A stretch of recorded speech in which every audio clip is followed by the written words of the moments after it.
Recent ఒక army officer మా college కి వచ్చినప్పుడు ఒక సీక్రెట్ చెప్పాడు అనమాట. చాలా లైక్ నేను షాక్ అయ్యా సీక్రెట్. మన ఇండియా డిఫెన్స్ లో చాలా స్ట్రాంగ్ గా ఉంది ఇప్పుడు, తెలుసా మీ అందరికి?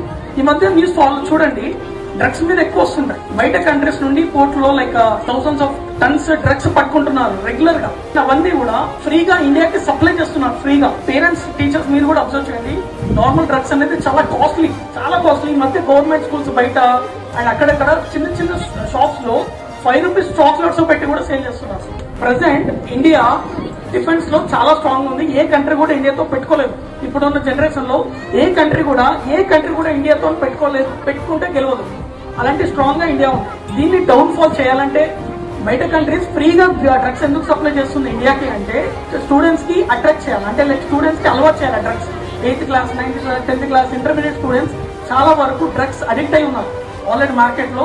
వీళ్ళు ఇన్ కేస్ ఫ్యూచర్ లో డిఫెన్స్ ఎగ్జామ్స్ కి వెళ్తే రిటర్న్ టెస్ట్ క్వాలిఫై అయిన తర్వాత ఈవెంట్స్ ఉంటాయి. మెడికల్ టెస్ట్ లో తెలుసా? మెడికల్ టెస్ట్ లో బాడీలో 0.001% డ్రగ్ ఉన్నా కూడా యాక్సెప్ట్ రిజెక్ట్ చేస్తారు. సో నెక్స్ట్ జనరేషన్ అంటే నెక్స్ట్ 5 years తర్వాత ఇండియా డిఫెన్స్ లో ఫెయిల్ అవ్వాలి అంటే ఇప్పుడున్న జనరేషన్ స్టూడెంట్స్ డిఫెన్స్ లో సెలెక్ట్ అవ్వద్దు అంటే వీళ్ళకి డ్రగ్స్ అడిక్ట్ చేయాలి.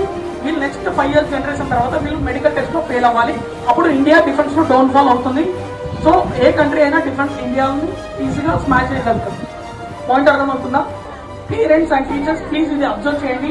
అండ్ టీచర్స్ ఎవరైతే ఉన్నారో అబ్జర్వ్ చేసి పేరెంట్స్ కి ఇన్ఫార్మ్ చేయండి. అండ్ పేరెంట్స్ ఉన్నప్పుడు మీరు మీ పిల్లలు ఏం చేస్తున్నారు, మార్నింగ్ నుండి ఈవినింగ్ వరకు షెడ్యూల్ ఏంటి, ఈవినింగ్ రాగానే ఒక 1 hour వాళ్ళతో టైం స్పెండ్ చేసి అడిగండి, ఇంటరాక్ట్ అవ్వండి.